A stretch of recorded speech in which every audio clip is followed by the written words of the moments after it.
கிறிஸ்து இயேசுவில் இருந்த சிந்தையே உங்களிலும் இருக்க கடவுது. ரொம்ப அவசியங்க. ஒரு விசுவாசிக்கு கிறிஸ்துவின் சிந்தை இருக்க வேண்டும். ஆமென். யாரோட சிந்தை இருக்கணும்? கிறிஸ்துவின் சிந்தை இருக்கணும். அதுக்கு ஆப்போசிட் என்ன சிந்தை? மாம்ச சிந்தை. எங்கே வாசிக்கிறோம்? மாம்ச சிந்தை மரணம். இருக்கக்கூடாது. மாம்ச சிந்தை என்ன செய்யக்கூடாது? இருக்கக்கூடாது. என்ன சிந்தை இருக்கணும்? இயேசுவின் சிந்தை இருக்கணும். தமிழில் சிந்தன்னு போட்டிருக்கு, இன்னொரு டிரான்ஸ்லேஷனில் எப்படி தெரியுமா போட்டிருக்கு? மனநிலைன்னு போட்டிருக்கு. அது என்னங்க மனநிலை? மனநிலைன்னா என்ன அர்த்தம்? ஒரே மனசாக இருக்கணுன்றாங்க அண்ணன். என்ன மனநிலைன்னா என்ன அர்த்தம்? ஸ்டேபிளாக இருக்கணுமா? கரெக்டு. அவன் சொல்கிறது கரெக்டு தான். நம்மளுடைய மனசு அப்பப்போ என்ன ஆகிட்டே இருக்குது? மாறிக்கிட்டே இருக்குல்ல. நம்ம சூழ்நிலை மாறுறதப்ப மனசும் மாறிடும்.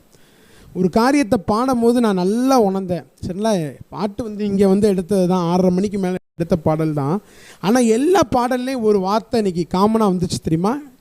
என்ன வார்த்தை? யாராச்சும் அதை ருசித்து பாடினீங்கன்னா உங்களுக்கு ஞாபகம் வந்திருக்கும். என்ன வார்த்தை வந்துச்சு?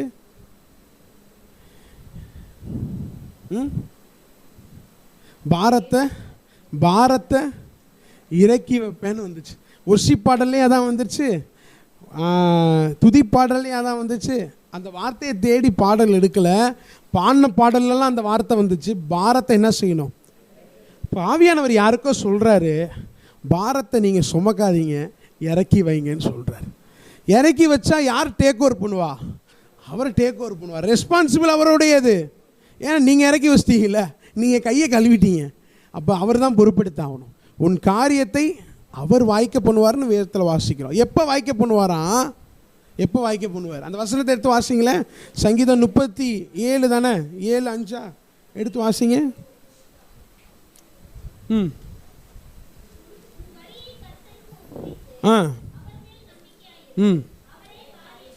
நம்ம செய்ய வேண்டியது 2, அவர் செய்ய வேண்டியது 1. நம்ம செய்ய வேண்டியது என்ன? ஒப்புவிக்கணும். 2வது அவர் மேலே நம்பிக்கையாக இருக்கணும். அவரே காரியத்தை வாய்க்க பண்ணுவார். ஆமென். காரியத்தை வாய்க்க பண்ணுகிறவர் நம்மோடு இருக்கிறார். நம்ம என்ன செய்யணும்? வலியை கர்த்தரிடத்தில் ஒப்புவிக்க வேண்டும். அதுதான் நமக்கு கஷ்டமாக இருக்குது. நம்ம என்ன செய்கிறோம்? அநேக வேளையில் நான் தொடர்ந்து சொல்லிகிட்டே இருப்பேன். நம்ம பாரத்தோடு வருவோம், ஜெபிப்போம், பாரத்தை இறக்கி வைப்போம். ஜெபம் முடிஞ்சால் என்ன செஞ்சுருவோம்? பாரத்தை எடுத்துகிட்டு போயிடுவோம். எடுத்துகிட்டு போயிட்டு அதுக்கப்புறம் ரொட்டீனாக சொல்லிகிட்டே இருப்போம், ஆண்டவர் என் ஜெபத்தை என்ன செய்ய மாட்டாரு? கேட்கவே மாட்டார். ஆண்டவர் என்ன திரும்ப சொல்லுவார்? அம்மா நீ பாரத்தை இறக்கி வச்சாதானம்மா நான் சுமக்க முடியும். வருத்தப்பட்டு பாரம் சுமக்கிறவர்களே, பாரம் இருந்தாலே என்ன வந்துடும்? வருத்தம் வந்துடும். வருத்தப்பட்டு பாரம் சுமக்கிறவர்களே, நீங்கள் எல்லாரும் யார்கிட்ட வரணும்? பக்கத்து வீட்டுக்காரர்கிட்ட போயிடாதீங்க. எங்கே வரணும்? இயேசுக்கிட்ட வந்து, ஏன்னா அவர்கிட்ட தான் இளைப்பாறுதல் உண்டு. ஆமென். தொடக்க பாடலில் ஒன்று பாடும்போது ஒரு வார்த்தை, அதே வார்த்தை 2 பாடல்லே வந்துச்சு. அபிஷேகத்தை குறித்து பாடணும். சரிங்களா? இப்போ நாம் எல்லாமே அபிஷேகம் இன்னும் பெறணுமா, இல்லை அபிஷேகம் பண்ணப்பட்டவங்களா? பெறணும்னு சில பேர் சொல்கிறீங்க. கிறிஸ்து அபிஷேகம் பண்ணப்பட்டவர். என்னைக்கு நீங்கள் இயேசுவை விசுவாசித்து ஏற்றுக்கொண்டீங்களோ அன்னைக்கு நீங்களும் அபிஷேகம் பண்ணப்பட்டவர்கள். ஏன்னா கிறிஸ்து தான் தலை, நாம் யார்? சரீரம். தலை அபிஷேகம் பண்ணப்பட்டவர் என்றால் சரீரமும் அபிஷேகம் பண்ணப்பட்டது. நாம் அபிஷேகம் பண்ணப்பட்டவர்கள். ஆடுக்கு மெய்ப்பன் என்ன செய்வாங்களாம்? பழைய ஏற்பாட்டு காலத்தில் ஆடுகளுக்கு தலையில் எண்ணெயை வார்த்து விடுவாங்க. எண்ணெயை வார்த்து விடுவாங்க. ஏன் எண்ணெயை ஊற்றுறாங்க அப்படின்னா, ஏன் ஊற்றுறாங்க? யாரோ சொல்லுங்க பார்ப்போம். ஆடுடைய தலையில் என்னத்தை ஊற்றுவாங்க? எண்ணெயை ஊற்றுவாங்க. எண்ணெயை ஊற்றுறனால காடு தோறும் தானே ஆடு அலையுது.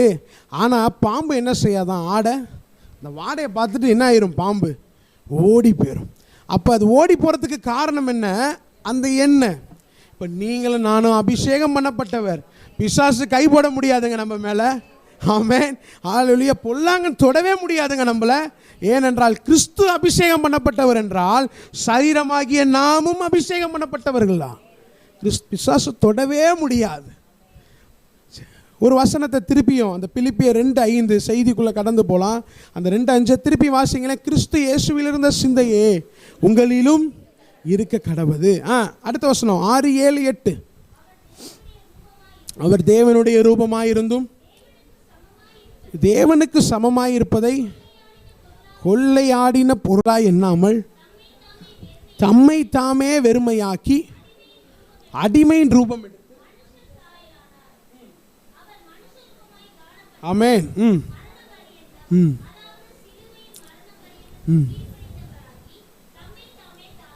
டைரக்டாக நம்ம செய்திக்குள்ளே போயிடலாம், நேரம் கம்மியாக இருக்குது. கிறிஸ்துவின் சிந்தை எப்படிப்பட்ட சிந்தை என்றால் 6, 7, 8 வாசித்தோம். நீங்களே விளக்கம் சொல்லுங்கள். இயேசுவின் சிந்தை எப்படிப்பட்ட சிந்தையா? தாழ்மையின் சிந்தை. அங்கே 6வது வசனத்தில் 7வது வசனத்தில் என்ன வாசிக்கிறோம்? அவர் தேவனுடைய ரூபமாக இருந்தும் தேவனுக்கு சமமாயிருப்பதை ஒரு பொருட்டாக எண்ணாம தம்மை தாமே வெறுமையாக்கி.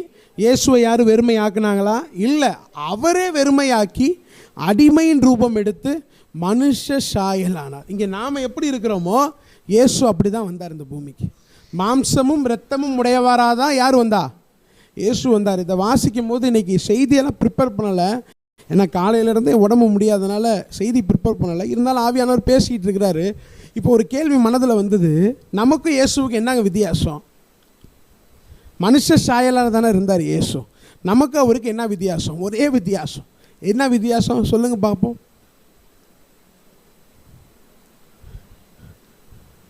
சும்மா சொல்லுங்களேன். பாவம் இல்லாத பிறப்பு. கரெக்டு தான், அக்கா சொல்கிறது கரெக்டு. நாம் எல்லாமே புருஷ வித்து, அவர் மாத்திரம்தான் ஸ்திரீயின் வித்து. ஸ்திரீயின் வித்தில் பிறந்தவர் அவர், புருஷ வித்தில் பிறக்கலைங்க. அவர் ஸ்திரீயின் வித்தில் பிறந்தார்.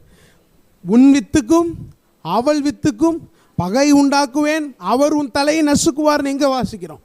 ஆதியாகமத்தில் வாசிக்கிறோம். அந்த வார்த்தை எங்கே நிறைவேறுது? மத்தேயுவில் நிறைவேறுது. அப்போ ஸ்திரீயின் வித்தில் பிறந்தவர் பரிசுத்த ஆவியினால் என்ன செய்தார்? பிறந்தார். பரிசுத்தமாக இந்த உலகத்தில் ஜீவித்தார், மரித்தார், அடக்கம் பண்ணப்பட்டார், உயிர் தெழுந்தார். பரிசுத்தம் உள்ள தெய்வத்தை வணங்குகிறோம். நாமெல்லாம் புருஷ வித்து. நாம் அது மாத்திரம்தான் என்ன வித்தியாசமே. ஆமென். இங்கே ஆனால் இயேசுவின் சிந்தை எப்படிப்பட்ட சிந்தைனா தாழ்மையின் சிந்தையா. மரண பரியந்தம் என்ன இருந்தது? கீழ்ப்படிந்தவராகி தம்மை தாமே தாத்தினார். இப்போ 2 தலைப்பு சொல்லலாம். மரண பரியந்தம் கீழ்ப்படிதல், மரண பரியந்தம் தாழ்மை. மரண பரியந்தம் கீழ்ப்படிதல், மரண பரியந்தம் தாழ்மை. இன்றைக்கி ஒரு கேள்வி இப்போ மனதில் வருது. உலகத்தில் நிறைய தெய்வங்கள் இருக்குன்னு சொல்கிறாங்க, அதை பற்றி நம்ம பேசவே வேண்டாம். ஆனால் தாழ்மை உள்ள தேவன்னா யார் தெரியுமா? ஆண்டவராகிய இயேசு கிறிஸ்து. ஜீவனுள்ள தேவன்னா யார் தெரியுமா? அதுவும் ஆண்டவராகிய இயேசு கிறிஸ்து மாத்திரம்தான். சொல்ல முடியுங்க நம்மளால். அப்போஸ்தலர்கள் சீஷர்கள் சொல்கிறாரு, ஜீவாதிபதியை நீங்கள் கொலை செஞ்சீங்க. வேலைக்காரிக்கு பயந்த பேதுரு அங்கே சொல்கிறாரு, ராஜாக்கள் முன்னாடி சொல்கிறாரு, ஆசாரியர்கள் முன்னாடி சொல்கிறாரு, ஜீவாதிபதியை நீங்கள் என்ன செய்தீங்க? கொலை செய்தீங்க. உயிர் தெழுந்ததுக்கு அப்புறம், உயிர் தெழுதலை அனுபவித்ததுக்கு அப்புறம் பேதுருவுடைய வாழ்க்கை மாறினது. தைரியமாக பேசுகிறாரு, ஜீவாதிபதியை கொலை செய்தீங்க. இன்னைக்கு தெழுந்த தெய்வத்துக்கு நீங்களும் நானும் தான் சாட்சி. யார் சாட்சி? பரலோகத்திலிருந்து தூதன் வருவானா? இல்லை, நாம தான் சாட்சி. சாட்சியாக இருக்கணும், காட்சியாக மாறிடக்கூடாது. நம்ம எல்லாமே உயிர் தெழுந்த தெய்வத்துக்கு யார் சாட்சினா நான் தான் சாட்சி. ஏரியாவுக்கு வெளிச்சமாக யாரை வச்சிருக்கிறாருன்னா நம்மளை தான் வச்சிருக்கிறாரு. இந்த சங்கலாண்டபுரத்துக்கு உப்பாக யாரை வச்சிருக்கிறாருன்னா நம்மளை தான் வச்சிருக்கிறாரு. உப்பாக இருக்கணும், வெளிச்சமாக இருக்கணும். இன்னைக்கு காலையில் அதை தான் செய்தியில் பார்த்தோம். நல்ல ஒரு சிந்தனை வேணும். இயேசுவின் சிந்தை நமக்கு அவசியம். இயேசுவின் சிந்தை இல்லாமல் மாம்ச சிந்தை இருந்தால் என்னங்க நமக்கு? அழிவு தான் வரும். கர்த்தர் நம்மளை அழிக்க இல்லை, நம்மை ஆசீர்வதிக்க தான் விரும்புகிறார். ஆமென். எத்தனை பேர் ஆமென் சொல்கிறீங்க? திருப்பி அந்த 8வது வசனத்தை வாசிங்களே. 2 9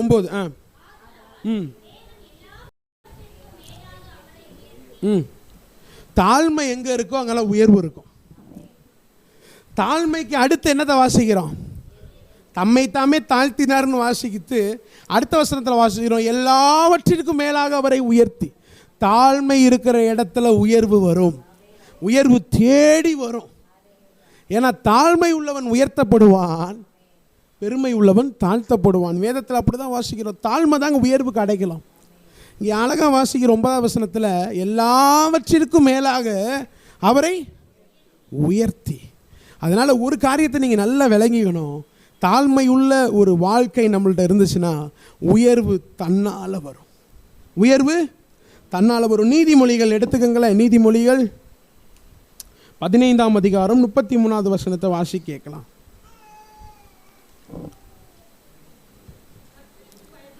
ம் ம் மேன்மைக்கு முன்னானது என்னவா? தாழ்மை. மேன்மைக்கு முன்னானது தாழ்மை. கொலேசியர் 2:19 எடுத்து வாசிக்கல.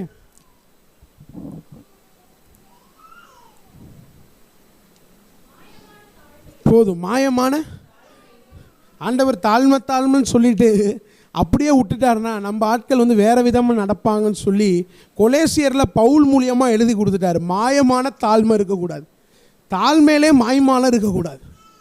ஏன்னா அது என்ன மாய்மாலமான தாழ்மை? தாழ்மை மாதிரி நடிக்கிறது. அது எப்படிங்க தாழ்மை மாதிரி நடிக்கிறது? நடிக்க முடியுமா தாழ்மை மாதிரி? சில பேர் நம்ம என்ன செய்வோம், சில பேரை பார்த்து சொல்லுவோம், அப்பா ரொம்ப தாழ்மையாக இருக்கிறாரப்பா, சேர்லேயே உட்கார மாட்டேங்கிறாரு, கீழே தான் உட்காராரு. அவர் கீழே உட்காரனால தாழ்மை நினச்சிங்களா? மனசில் அவர் மோடிக்கு பக்கத்தில் இருப்பார். விளங்குதா? அப்போ அவர் கீழே உட்காரனால தாழ்மை உள்ளவர் அல்லங்க. மனம் ஒன்று இருந்தால் தாழ்மை இருக்க வேண்டும். அதனால தான் மனத்தாழ்மைன்னு வேதத்தில் வாசிக்கிறோம். மனம் ஒன்று இருந்தால் தாழ்மை இருக்கணும், மனம் இல்லைன்னா தாழ்மை இல்லைன்னு அர்த்தம். அதனால் ஒரு காரியத்தை நல்லா புரிஞ்சுக்கணும். கர்த்தர் என்ன சொல்கிறாரு? மாயமான தாழ்மை இருக்கக்கூடாதுங்க, மாய்மாலமான தாழ்மை இருக்கக்கூடாது. வெளி தோற்றத்தை பார்க்குறோம், ரொம்ப சிம்பிளாக இருக்கிறாரு, அவர்கிட்ட என்ன இருக்குன்னு நம்புகிறோம், தாழ்மை இருக்குன்னு நம்புகிறோம். அப்படி இல்லை. ஒருத்தர் நீட்டாக வரனால, காரில் வரனால, பைக்கில் வரனால ரொம்ப பெருமை உள்ளவரா? இல்லை. ஒருத்தர் சைக்கிளில் வரனால, அழுக்கு ட்ரெஸ் போட்டிருக்கனால தாழ்மை உள்ளவரா? இல்லை. அவருடைய மனசை பொறுத்து தான். சொல்ல விலகுதா? மாயமான தாழ்மை இருக்கக்கூடாது, கர்த்தர் எதிர்பார்க்குற தாழ்மை இருக்கணும். ஏன்னா மனத்தாழ்மை இருந்தால் தான் பிறரை மேன்மையாக எண்ணுவோம்னு பிலிப்பியரில் வாசிக்கிறோம். இப்போ மனத்தாழ்மை ரொம்ப அவசியம். இந்த தாழ்மைக்கு ஆப்போசிட் வேர்டு என்ன? பெருமை. அவ்வளோதான். பெருமை. பெருமை யாருடைய குணங்க? பெருமைக்கு ஹெட்மாஸ்டர் யாரு? பெருமைக்கு ஹெட்மாஸ்டர் யாரு?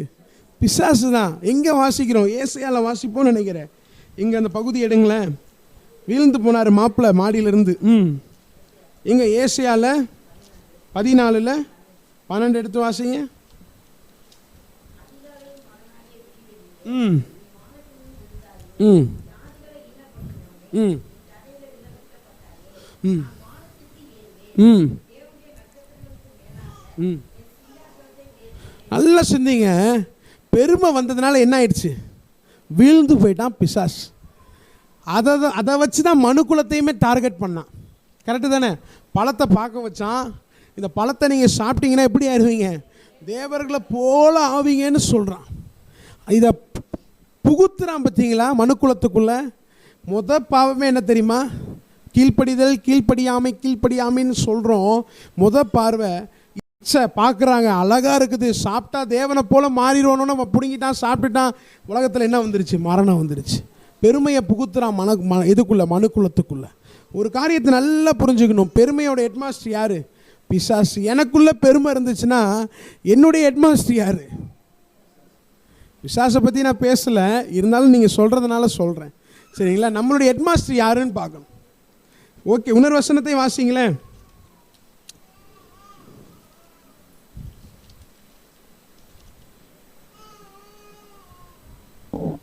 லூக்கா 18:14 எடுத்து வாசிங்க.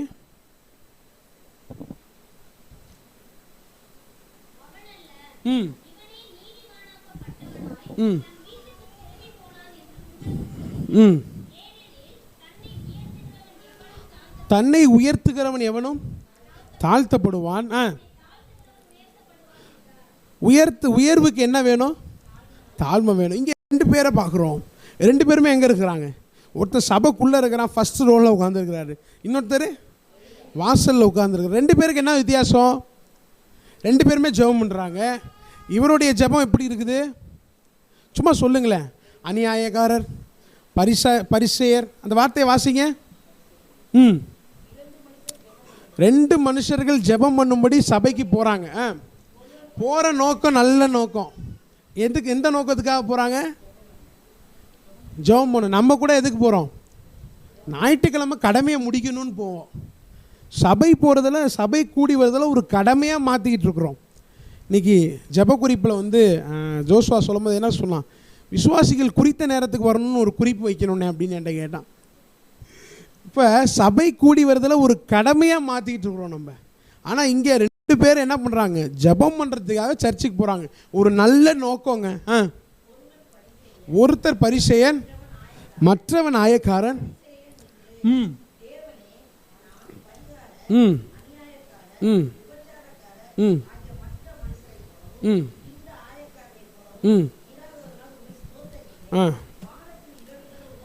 2 நாள் பாஸ்டிங் ப்ரேயராக. நம்ம மாதத்துக்கு ஒரு நாள் போடுறதுக்கே 6 மாதமாக யோசிச்சுட்டு இருக்கிறோம், பாஸ்டிங் ப்ரேயர் போடலாமா வேணாமான்னு. அடுத்து 10ல் 1 சம்பாத்தியத்தில் எல்லாமே வா. அங்கே என்ன போட்டிருக்கு? சம்பாத்தியத்தில் எல்லாம் தசமபாகம் கொடுக்குறாரு. எங்கெங்கெல்லாம் வருமானம் கொடுத்தோ எல்லாத்துலேருந்து தசமபாகம் கொடுக்குறாரு. நல்ல காரியம். அடுத்து ஆயக்காரன் தூரத்தில் நின்று மேலே கூட பார்க்க முடியலங்க. மார்பிள் அடித்து கொண்டு, தேவனே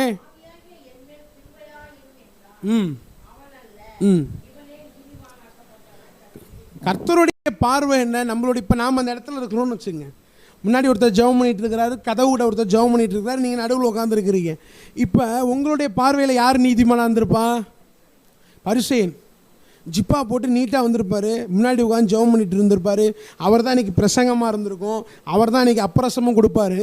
அப்படிங்கும்போது உங்களுடைய பார்வையில் யார் நீதிமான்? பரிசேயன் தான் நீதிமான். வாசலில் உள்ளவன் அவனை பார்த்தே ஒதுங்கி போயிடுவோம் நம்ம, கரெக்டு தானே? ஆனால் கர்த்தர் யாரை நீதிமான்னு சொல்கிறாருன்னா, அந்த தாழ்த்துகிறவனை நீதிமான்னு சொல்கிறார். ஏனென்றால் அவரும் தாழ்மை உள்ளவர். தன்னை தாழ்த்தினான் பாருங்களேன், உள்ள வரத்து கூட எனக்கு தகுதி இல்லைன்னு சொல்கிறான். அந்த தாழ்த்துகிறவனை நீதிமான்னு கர்த்தர் சொல்கிறார். தாழ்மை உள்ளவனுக்கு தான் உயர்வு. இன்றைக்கி பெருமை நம்முடைய வாழ்க்கையில் எதுலலாம் பெருமை வருது சொல்லுங்க பார்க்கலாம். அழகில் பெருமை வருது. வேற அழகு வீண். அழகு வீண். சரி, அடுத்து அந்தஸ்து. இப்போ அது அந்த அனுபவம் நம்ம எல்லாருக்குமே வரும் தானே. இதை திருப்பி சொல்கிறேன். அழகு வீண். 15 வயசில் நம்ம எப்படி இருந்திருப்போம்? 18 வயசில் எப்படி இருந்திருப்போம்? 20 வயசில் எப்படி இருந்திருப்போம்? கல்யாணம் ஆனதுக்கப்புறம் எப்படி இருந்திருப்போம்? 60 வயசில் இப்போ எப்படி இருக்கிறோம்? 18 வயசில் இருக்கும்போது உங்களோட கணவர் சொல்லியிருப்பார், யூ ஆர் பியூட்டிஃபுல் அப்படின்னு சொல்லியிருந்திருப்பார். இப்போ சொல்லுவாரா? பியூட்டியெல்லாம் என்ன ஆயிடுச்சு? பேரிச்சு. பியூட்டியெல்லாம் என்ன ஆயிடுச்சு? பேரிச்சு. அழகு வீண். இந்த அழகு வீணான அந்த அழகில் என்ன செய்யக்கூடாது? பெருமை கூடாது. அடுத்து வேற அந்தஸ்தில் என்ன இருக்குது? பெருமை இருக்குது. நல்ல உதாரணம், கொரோனா காலத்தில் ஒருத்தன் பயங்கர லட்சாதிபதிங்க, காசு இருந்து அவனை என்ன செய்ய முடியலையா, காப்பாற்ற முடியலன்னு சொல்லி மாடியிலேருந்து கீழே விழுந்துட்டான்.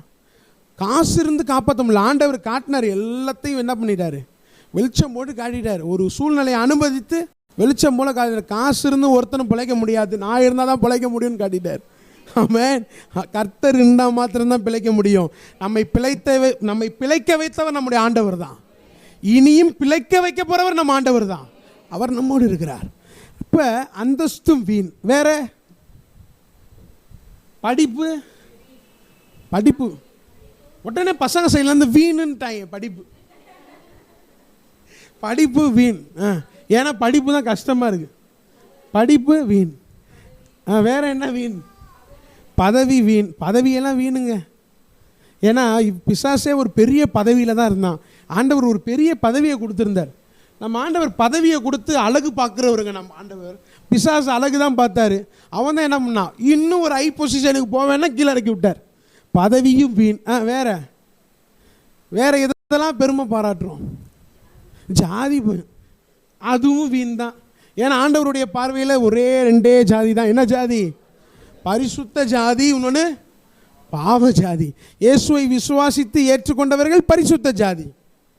2 ஜாதி. உலகத்தான் கூட 2 ஜாதி தான் சொல்கிறான், ஆண் ஜாதி பெண் ஜாதின்றான். இன்றைக்கி நாம் தான் பல ஜாதிகள் சொல்கிறோம். பல ஜாதிகளை திருச்சபைக்கு பேரே வைக்கிறோம். உண்மையாக சென்னை சைட்லாம் போனீங்கன்னா, திருச்சியில் இல்லை, சென்னை சைட்லாம் போனீங்கன்னா ரொம்ப மோசமாக இருக்கும். நான் பேர் சொல்ல விரும்பலை. ஒரு ஊழியக்காரங்களுடைய பேர்லேயே முதலியார்னு வரும். ஒரு ஊழியக்காரங்களுடைய பேர்லேயே முதலியார்னு வரும். கேள்விப்பட்டிருக்கீங்க தானே? முதலியார்னு வரும். எதை மையப்படுத்துகிறாங்க? ஜாதியை மையப்படுத்துகிறாங்க. அதனால் கொஞ்சம் பேசிகிட்டு இருக்காங்க பாருங்கள், யாராக இருக்கும் அது? ஐயோ ரெக்கார்டிங் வந்து பேசாமல் இருக்கு. இப்போ கொஞ்சம் நம்ம சிந்திக்கணும். எல்லாமே வீண். நம்ம எதெல்லாம் மெயினாக நினைக்கிறோமோ அது எல்லாமே வீணாக இருக்கு. ஆனால் ஒன்று மாத்திரம்தான் நிரந்தரம் நம்மோடு இருக்க போகிறது. ஏன்னா தெரியுமா? நம்ம ஆண்டவராகிய கர்த்தர், அவர் மாத்திரம் தான் நம்மோடு இருக்கிறவர். எல்லாமே வீண் தான். இந்த வீணான காரியத்தை குறித்து நம்ம என்ன செய்யக்கூடாது? பெருமை பாராட்டக்கூடாது. பெருமையும் பொறாமையும் அக்கா தங்கச்சி மாதிரியாம். பெருமையும் பொறாமையும் அக்கா தங்கச்சி மாதிரி. ரெண்டுக்கு வித்தியாசம் சொல்லுங்கள் பார்க்கலாம். பெருமைக்கும் பொறாமைக்கும் வித்தியாசம் சொல்லுங்கள். ஏன்ட்ட இருந்தால் எனக்கு பெருமை வந்துடும், உங்கள்கிட்ட இருந்தால் எனக்கு பொறாமை வந்துடும். ஏன்ட்ட இருந்தால் என்ன வந்துடும்? எனக்கு பெருமை வந்துடும். உங்கள்கிட்ட இருந்தால் எனக்கு பொறாமை வந்துடும். ஏன்னா என்கிட்ட இல்லையே. இதுதான் ரெண்டுக்கு வித்தியாசம். அதான் அக்கா தங்கச்சி மாதிரி, ட்வின்ஸ் மாதிரி ரெண்டு பேருமே. பெருமையும் பொறாமையும் இருக்கவே கூடாது. கீழ்ப்படிதலும் தாழ்மையும் இருக்கணும். ஏன்னா இயேசு மரண பரியந்தம் கீழ்ப்படிந்தவராகி மரண பரியந்தம் தாழ்மை உள்ளவராக இருந்தார். பெருமையும் பொறாமையும் இருக்கக்கூடாது.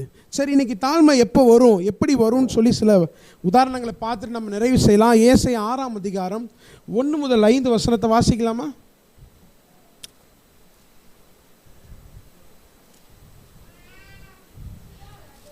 உசியா ராஜா மரணமடைந்த வருஷத்தில் ஆண்டவர் உயரமும் உன்னதமான சிங்காசனத்தின் மேல் வீற்றிருக்க கண்டேன்.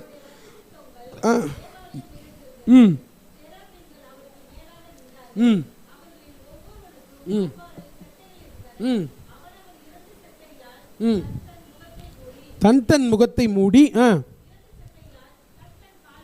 கால்களை மூடி பறந்து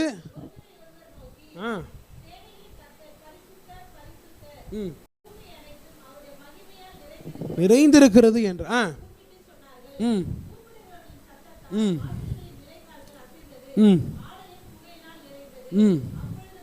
ஐயோ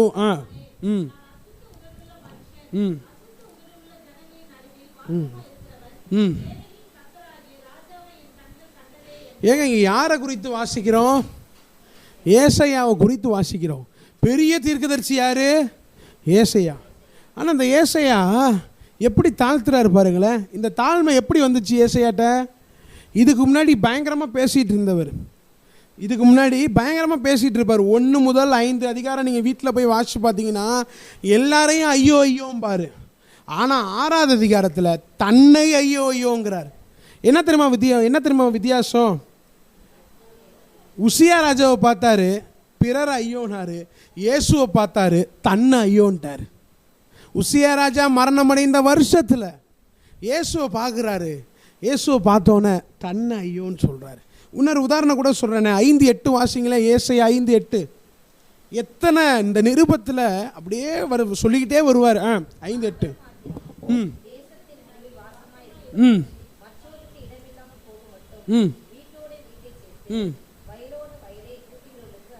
வயலை கூட்டுகிறவர்களுக்கு ஐயோ. 11.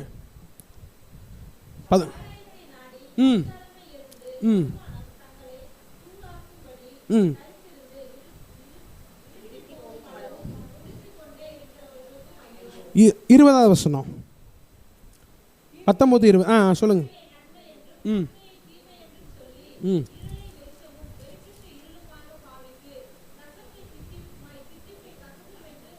சாதிக்கிறவர்களுக்கு ஐயோ. பிறரை ஐயோ ஐயோன்னு சொல்கிறவன் இங்கே என்னைக்கு ஆண்டவரை பார்த்தாரோ அங்கே ஆண்டவரை பார்த்தோன்னே தன்னை ஐயோன்னு சொல்கிறார். என்ன தெரியுமா அர்த்தம்? அந்த தாழ்மைக்கு என்ன தெரியுமா அர்த்தம்? தாழ்மை உள்ளவரை பார்க்கும்போது தனக்கு தாழ்மை வருது. அங்கே தான் எபிரேயரில் வாசிக்கிறோம் 3ஆம் அதிகாரத்தில். யாரோ ஒருத்தர் பார்க்காம சொல்லுங்களேன். 3ஆம் அதிகாரம் 1ஆம் வசனம். எபிரேயர் 3:1 எடுத்தே வாசிச்சிருங்க. பார்க்காம சொல்ல மாட்டீங்க, எடுத்தே வாசிச்சிருங்க.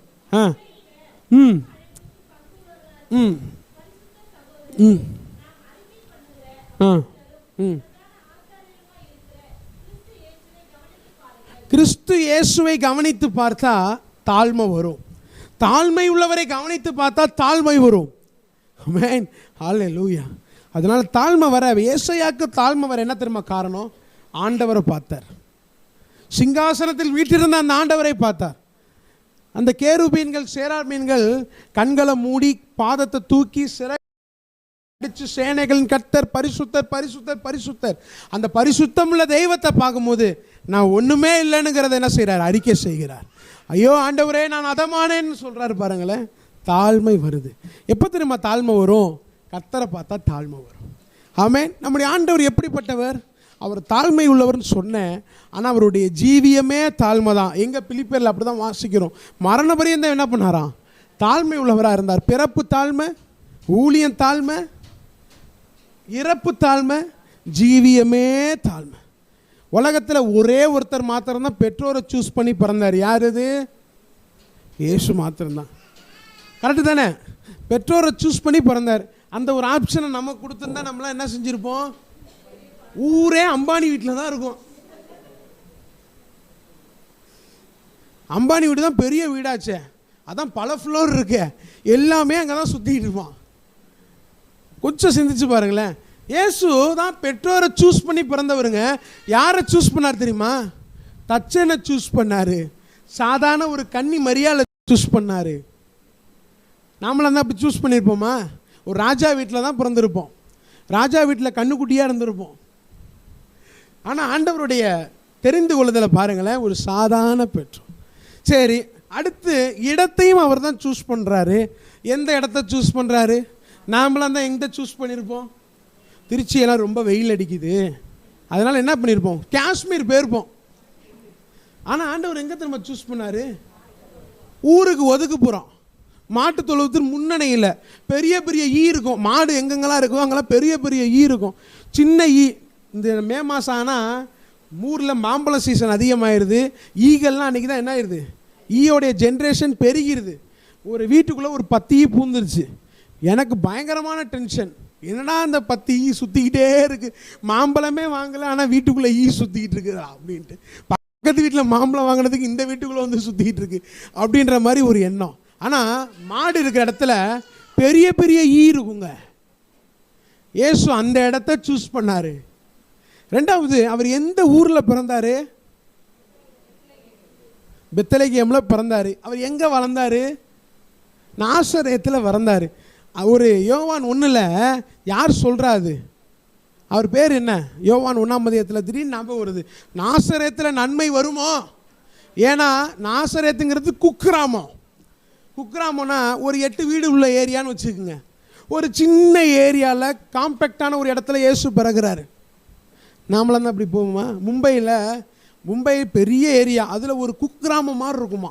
வீடு ஒட்டி ஒட்டி ஒட்டி ஒட்டி இருக்குமா. ஒரே பாத்ரூம்குள்ளே இன்னொரு பாத்ரூமா. யோசிச்சு பாருங்க, ஒரே பாத்ரூம்குள்ளே இன்னொரு பாத்ரூம் கதவே சாத்த முடியாதான். யோசிச்சு பாருங்க நிலைமையை. குக்கிராமத்தில் தான் இயேசு பிறந்தார். எதை சூஸ் பண்ணியிருக்கிறாரு? நாசரேத்து சாதாரண குக்கிராமம். தகப்பன் சாதாரண தகப்பன், சாதாரண ஒரு அம்மா கன்னி மரியா. சரிங்களா? எத்தனையோ பேர் கன்னியாக வாழ்ந்தாங்க. ஆனால் ஆண்டவர் இந்த அம்மா சூஸ் பண்ணியிருக்கிறாரு. இப்போ ஆண்டவருடைய தெரிந்தெடுத்தல பாருங்களேன். தாழ்மை உள்ள ஒரு ஜீவியம், பிறப்பு தாழ்மை. ஊழியத்தில் எப்படி தான்? ஊழியத்தில் தாழ்மை உள்ளவராக இருந்தார். பேதுருடே போய் இந்த வேலையை செய்யி, யோவாண்டே இந்த வேலையை செய்யி, அடுத்து யாக்கோபு இந்த வேலையை செய்யி சொன்ன செய்ய மாட்டாங்களா? செய்வாங்க. பேதுரு சொல்லாமே மல்குசுடைய காதை வெட்டுறாரு. சொல்லாமே வெட்டுவாருன்னா சொன்னால் எவ்வளோ வெட்டுவார்? ஆனால் என்ன தெரியுமா? ஆண்டவர் ஊழியம் கொல்லும்படி வரல, ஊழியம் செய்யும்படி வராரு. அவர் காலை கழுவுறாருங்க. காலை கழுவிட்டு அதுக்கப்புறம் நீங்கள் என்ன செய்யுங்க? ஒரு கழுவுங்க.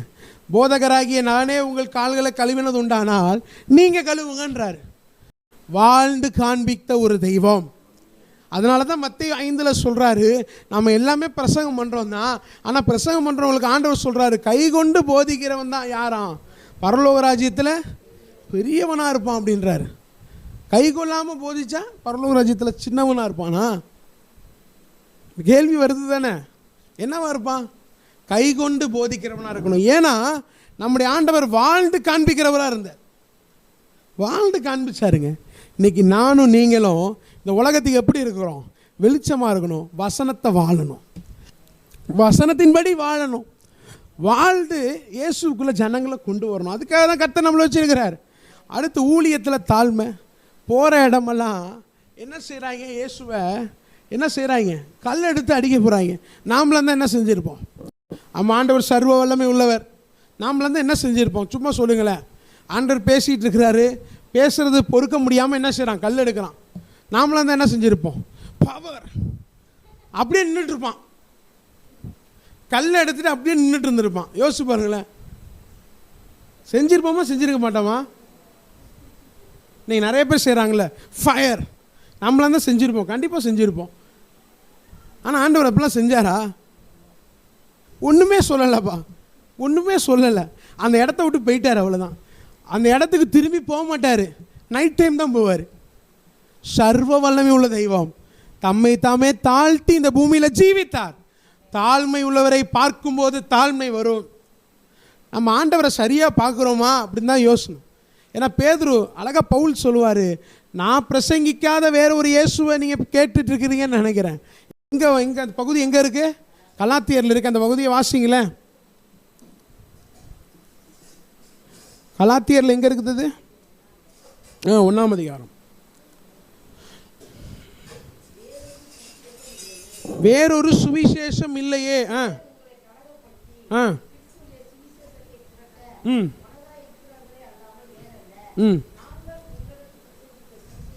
நாங்கள் உங்களுக்கு பிரசங்கித்த சுவிசேஷத்தை அல்லாமல் நாங்களாவது ஒரு தூதனாவது வேறொரு சுவிசேஷத்தை பிரசங்கித்தால், நல்லா சிந்திங்க, வேறொரு சுவிசேஷம் பிரசங்கிக்கிற இடத்துல நீங்கள் இருக்கக்கூடாது. ஆண்டவர் சொல்றாரு, அவங்களாம் யாரா? சபிக்கப்பட்டவர்கள்னு சொல்றாரு. அவங்களாம் யாரு? சத்தியத்தில் நாட்டப்பட்ட இடத்துல நீங்களும் நான் இருக்கணும். இன்னைக்கு அநேக திருச்சபைகளில் சத்தியம் இல்லாமல் இருக்கிறது. அநேக ஊழியர்கள் என்ன செய்கிறாங்களாம்? குழந்தைகளுக்கே அப்பரசம் கொடுக்குறாங்களாம். என்ன செய்கிறாங்களாம்? குழந்தைகளுக்கே அப்பரசம் கொடுக்குறாங்களாம். வேதத்தில் அந்த முறை இருக்கிறதா? இல்லவே இல்லை, அந்த முறையே இல்லை. 1 கொரிந்தியர் 11 எடுத்து வாசிச்சு பாருங்களேன். 1 கொரிந்தியர் 11 எடுத்து வாசிங்கன்னா என்ன போட்டிருக்கு? எடுத்து வாசிங்க. நாணம் வந்த பிறகு தான் ஸ்தானம் பண்ணணும். என்ன நாணம் வரணும்? கர்த்தராகிய இயேசு கிறிஸ்து மரித்தார், அடக்கம் பண்ணப்பட்டார், உயிர் தெழுதார். அந்த நாணம் வந்த பிறகு ஸ்தானம் பண்ணணும். முழுகி ஞானஸ்தானம் எடுத்தவர்கள், பிதா குமாரன் பரிசுத்த ஆவியினால முழுகி ஞானஸ்தானம் பண்ணப்பட்டவர்கள் எடுக்க வேண்டியதுதான் அந்த அப்பரசம். குழந்தைக்கு கொடுக்க வேண்டியது என்ன? போஜனமா?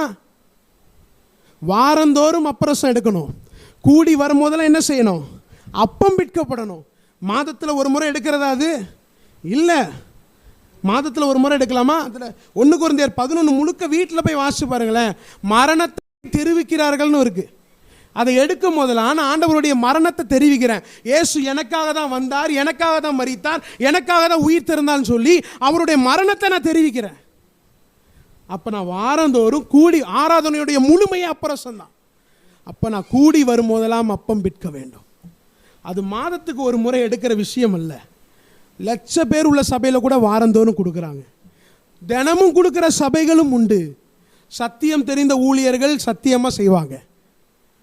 நல்ல ஒரு காரியத்தை மனசில் வச்சுக்கோங்க. ஏன்னா இங்கே என்னத்தை வாசித்தோம்? வேறொரு சுவிசேஷத்தை பிரசங்கிக்கிறவன் யாரா? சபிக்கப்பட்டான். நீங்களும் அந்த சுவிசேஷத்தை தான் வருவீங்க. நான் சொல்கிறது புரியுது தானே? நீங்களும் அதை தான் பின்பற்றி வருவீங்க. உண்மையை பின்பற்ற மறந்துடுவீங்க. ஆமென், ஹல்லேலூயா. குவான்டிட்டி முக்கியம் இல்லை, குவாலிட்டி தான் முக்கியம். உண்மையை பின்பற்றுகிறவர்கள் தான் முக்கியம். சத்தியத்துக்கு சாட்சியாக நிற்போம், சத்தியத்துக்கு நிற்கணும், சாட்சியாக நிற்கணும். கைவிடவே மாட்டார். சத்திய ஆவியாகிய தேற்றளவாளன் நம்மை கைவிடவே மாட்டார். ஆமென். ரொம்ப சில காரியங்கள், ஏன்னா நிறைய தவறான உபதேசங்கள் பெருகிட்டு இருக்கு. 2 நாளைக்கு முன்னாடி நேற்று ஞானஸ்தானம் கொடுத்தோம். நேற்று ஒரு நியூஸ் நான் யூடியூப்பில் பார்த்துட்டு இருந்தேன்.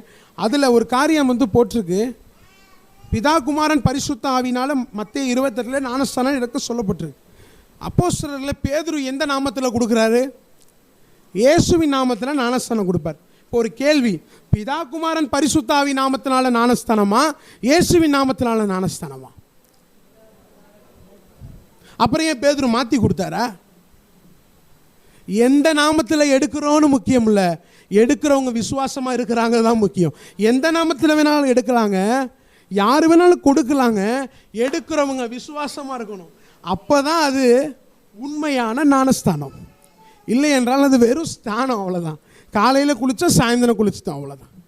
இப்போ ஒரு காரியம் சத்தியத்துக்கு நாட்டப்பட்ட இடத்துல இருக்கணும். மரணம் தெரிஞ்சாதான் தெரிவிக்க முடியும். யாருக்கு மரணம் தெரியும்? யாருக்கு மரணம் தெரியும்? குழந்தைக்கு மரணம் தெரியுமா?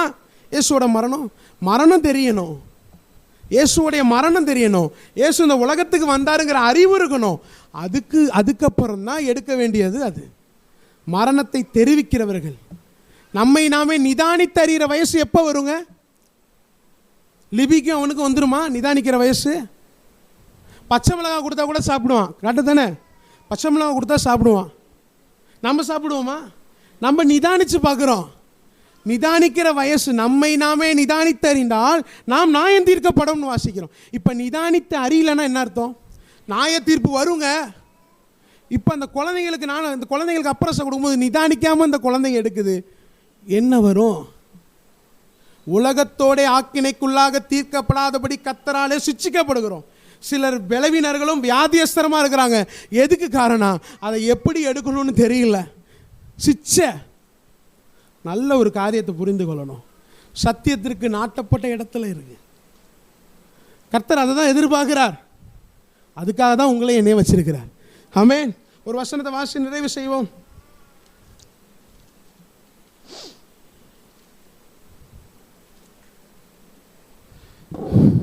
மத்தேயு 27:59-60 எடுத்து வாசிங்களேன்.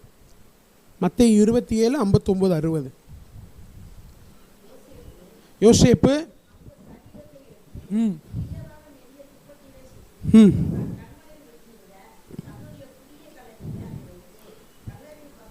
இயேசு யாருடைய கல்லறையில் அடக்கம் பண்ணப்பட்டார்? அரிமத்தியா யோசேப்புடைய கல்லறையில். கொஞ்சம் சிந்திச்சு பாருங்களேன். புதிய கல்லறைன்னு போட்டிருக்கு. அப்போ புதுசாக வாங்கின கல்லறை. இதுக்கு முன்னாடி அங்கே எந்த ஒரு பாடியும் இல்லை. புது கல்லறையில் இயேசு அடக்கம் பண்ணாங்க. ஏங்க ஒரு கேள்வி, வானத்தையும் பூமியையும் உண்டாக்கின சர்வ வல்லமை உள்ள தெய்வம் சொந்தமாக கல்லறை கூட இல்லைங்க. ஒருத்தர் ஆண்டவர்கிட்ட சொல்லுவார், ஆண்டவரே நீங்கள் எங்கே போனாலும் நான் வருவேன் ஆண்டவரே. அதுக்கு ஆண்டவர் சொல்லுவார், நரிக்கு என்ன இருக்குது? குழி இருக்குது. ஆகாயத்து பட்சிகளுக்கு கூட இடம் இருக்குது.